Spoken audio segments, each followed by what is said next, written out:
Sir आपको नहीं लगता कि इस वक्त भी हम पर यहूदी हुकूमत कर रहे हैं?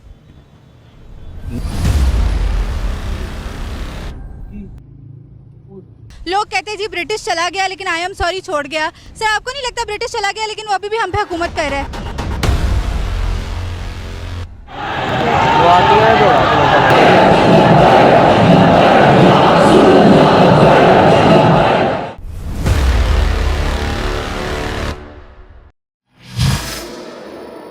अस्सलाम वालेकुम व्यूवर्स, मैं हुफिज़ा शाहिद और आप सब देख रहे हैं टीम रियल डील्स। तो जैसा कि आप सब जानते हैं कि कल मौलाना साद हुसैन रिजवी को गिरफ़्तार कर लिया गया without any warrant, without any जुर्म उनको गिरफ़्तार किया गया है। और उसके पीछे वजह यह है कि उनका मुतालबा था कि 20 अप्रैल से पहले फ्रांस के सफ़ीर को जो है वो मुल्क से निकाल दिया जाए, क्योंकि फ्रांस की तरफ से जो गुस्ताखी रसूल सल्लल्लाहु अलैहि वसल्लम की गई वो हम पाकिस्तानियों को नामंजूर है। आइए हम अपने अवाम से पूछते हैं कि हुकूमत और तहरीक लब्बैक में जो लड़ाई चल रही है इसके असरात किस पर हैं, फ्रांस पर, हमारे मुल्क पर या हमारी अवाम पर? आइए चलते हैं अपनी अवाम की तरफ। अस्सलाम वालेकुम। अस्सलाम। सर ये जो कल साद हुसैन रिजवी को गिरफ़्तार किया है, तो अब वो जो सारे TPL तहरीक लब्बैक पाकिस्तान है वो जलसा कर रहे हैं, धरने कर रहे हैं, कोरोना वायरस मुल्क में आगे बहुत ज़्यादा फैला हुआ है, तो ये जो लड़ाई है हुकूमत और तहरीक लब्बैक की, इसमें पिस कौन रहा है?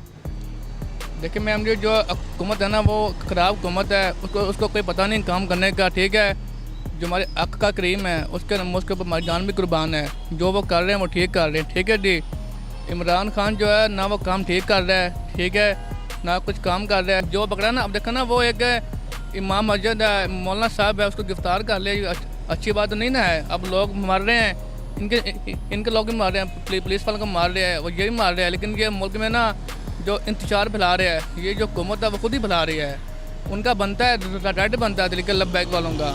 हाँ जी, चलिए बहुत शुक्रिया आपके ओपिनियन का। अस्सलाम वालेकुम। वालेकुम सलाम। सर आपको पता ही होगा कि हमारे मुल्क में इस वक्त सिचुएशन बहुत ज़्यादा ख़राब है, क्योंकि कोविड तो पहले से ही है और जो कल मौलाना साद हुसैन रिजवी को गिरफ़्तार किया गया है, सो उसके बारे में आप क्या कहना चाहेंगे?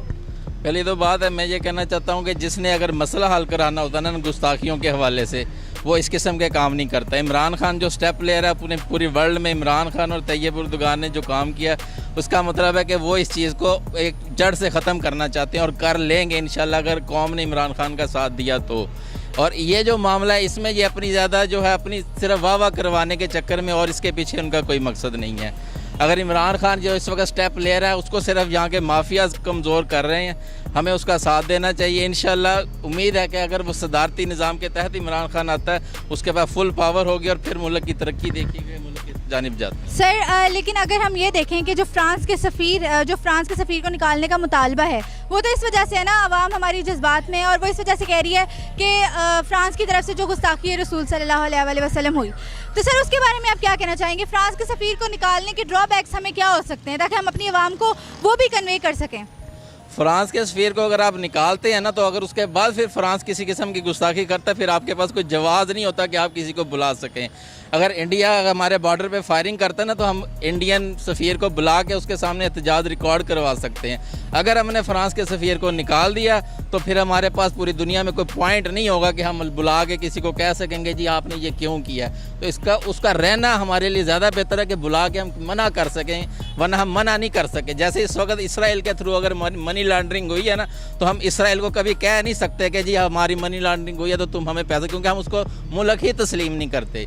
जब तक हम किसी को तस्लीम ही नहीं करते तो हम उसके साथ बारगेन या उसके साथ हम किसी किस्म की कम्युनिकेशन नहीं कर पाते।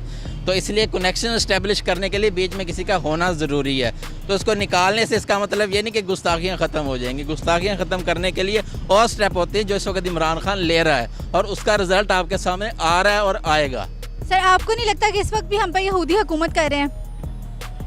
नहीं, इस वक्त मतलब सर देखे ना, हम इस वक्त हमारे जो उनकी अगर जो क्वीन एलिजाबेथ हैं यूरोप की या ब्रिटिश की, या जिनकी भी एक, हर किसी का अपना अपना एक सेकंड पर्सनालिटी होती है, अगर हम उनके खिलाफ बात भी करते हैं तो हम लोगों पर बहुत ज़्यादा सैंक्शन और इस तरह की चीज़ें इम्पोज कर दी जाती हैं, पाकिस्तानियों को गलत कहा जाता है, टेररिज्म के इल्ज़ाम लगा दिए जाते हैं। सर हम इस वक्त क्या इतने भी काबिल नहीं हैं कि हम अपनी हुकूमत से ये डिमांड कर सकें कि हुकूमत एक अच्छे प्लेटफॉर्म पर इन यहूदी जो इन्होंने हमारे रसूल सल्लल्लाहु अलैहि वसल्लम की गुस्ताखी की उसका जवाब दे सकें? तो क्या हम पर अभी भी यहूदी हुकूमत नहीं कर रहे, हम उन्हें कुछ कह ही नहीं सकते? पहले तो बात है हुकूमत हम पे कौन कर रहा है। हम पाकिस्तान बनने के बाद हाईजैक हो गया था, जो सीधी सी बात है। अगर पाकिस्तान बनने के बाद इस्लाम के असूल यहाँ अपनाए जाते, जो कायदे-ए-आज़म कराना चाहते थे, अयूब के दौर तक पाकिस्तान टॉप पे था, दुनिया मानती है। जर्मन जैसे मुल्क को हम कर्जा देते थे, तो इसका मतलब है उसके बाद यहाँ पे कुछ हम तो अपना लॉ तक नहीं आए। 1860 पुलिस लॉ इस मुल्क में चल रहा है। मुल्क हमने 1947 में लिया, तो 1860 के कानून का क्या काम है। तो हम अपने उसकी असल रूह तक पहुँच ही नहीं सके, जो हमें जिस मकसद के लिए मुल्क हासिल करना था। तो उसके लिए ये है कि अयूब के बाद आज दोबारा एक ज़रा जिगरे वाला लीडर आया। इसको वक्त दें, इसको टाइम दें, इसकी हिमायत करें। देखते हैं ये हर चीज़ बदल देगा। ये पिछली जो 40 सालों का खमियाजा है ना, वो इतनी जल्दी हम नहीं साफ़ कर सकते। उसके लिए हमें इसको टाइम देना पड़ेगा। और ख़ान को बरसे इक़्तिदार और ये एज ए सदारती निज़ाम, क्योंकि पार्लिमानी निज़ाम एक इस्लामी मुल्क के अंदर एक्सेप्टेबल नहीं है। सदारती निज़ाम नियर अबाउट जो है क्या कहते हैं खिलाफत है। प्योर खिलाफत नहीं होती, लेकिन नियर अबाउट टू खिलाफत है सदारती निज़ाम। तो वो इस मुल्क में अप्लाई होगा, तो फिर इस मुल्क की तकदीर देखें कैसे बदलती। बहुत बहुत शुक्रिया सर आपके कमेंट्स का। अस्सलाम वालेकुम। वालेकुम सलाम। मैम आपको क्या लगता है ये जो धरने हो रहे हैं, तहरीक लबैक जो ये धरने कर रही है कि फ्रांस के सफ़ीर को मुल्क बदर कर दें, आपको क्या लगता है ये होना चाहिए या नहीं? नहीं, होना तो खैर नहीं चाहिए, क्योंकि जाहिर है जब वहाँ से यहाँ फ़ायदा है पूरे मुल्क के लिए, तो नहीं होना चाहिए। तो फिर अच्छा, और मैम आपको क्या लगता है कि देखिए ना, इस वक्त ये लड़ाई हो रही है तहरीक लबैक और हुकूमत के दरमियान, लेकिन शायद ये जो हमारी हुकूमत है या तहरीक लबैक के जो लोग हैं वो ये भूल गए हैं कि ये मुल्क सिर्फ उन दो पार्टीज़ का नहीं है बल्कि अवाम का भी है। तो इसमें जो पिस रही है वो बेसिकली तो अवाम पिस रही है। उसके बारे में आप क्या कहना चाहेंगी?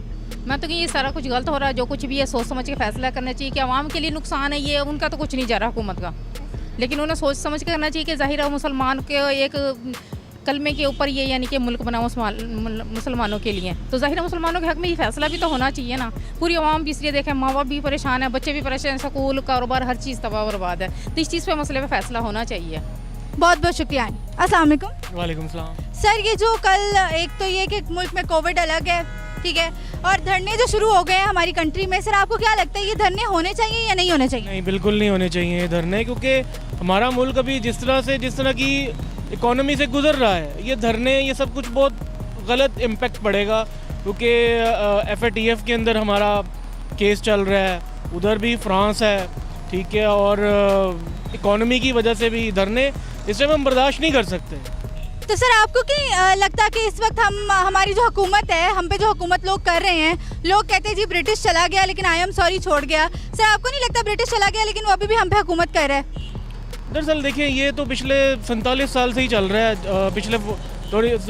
पिछले तकरीबन कोई 72 साल 72 ईयर से ही चल रहा है। जब से मेरे ख्याल से हम पैदा भी नहीं हुए, हमारे बाप दादा के टाइम से ही ये वो टाइम का चल रहा है। बस वो अपना असर व सलूक यहाँ पे छोड़ के गए हैं अंग्रेज़, क्योंकि हमारी ब्यूरोक्रेसी में भी वही चीज़ है। हम आवाम हैं, हम भी वैसे ही हैं। तो बस ये आई एम सॉरी वाला वर्ड ये सारी ज़िंदगी इधर ऐसे ही पाकिस्तान में चलता रहना है।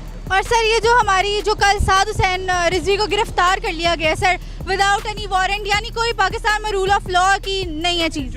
जो बंदा लॉ एंड ऑर्डर के ख़िलाफ़ जाएगा, तो वो तो चाहे मैं हूँ चाहे आप हूँ, उसको तो डेफिनेटली फिर गिरफ़्तार किया जाता है। और वो साद रिजवी कोई आम बंदा तो है नहीं, ठीक है, खादिम रिजवी का बेटा है और TLP है वो, तो उनको तो फिर जाहिर सी बात है लॉ एंड ऑर्डर के अगेंस्ट फिर उन्हें से अरेस्ट करना ही पड़ना था। Thank you so much sir.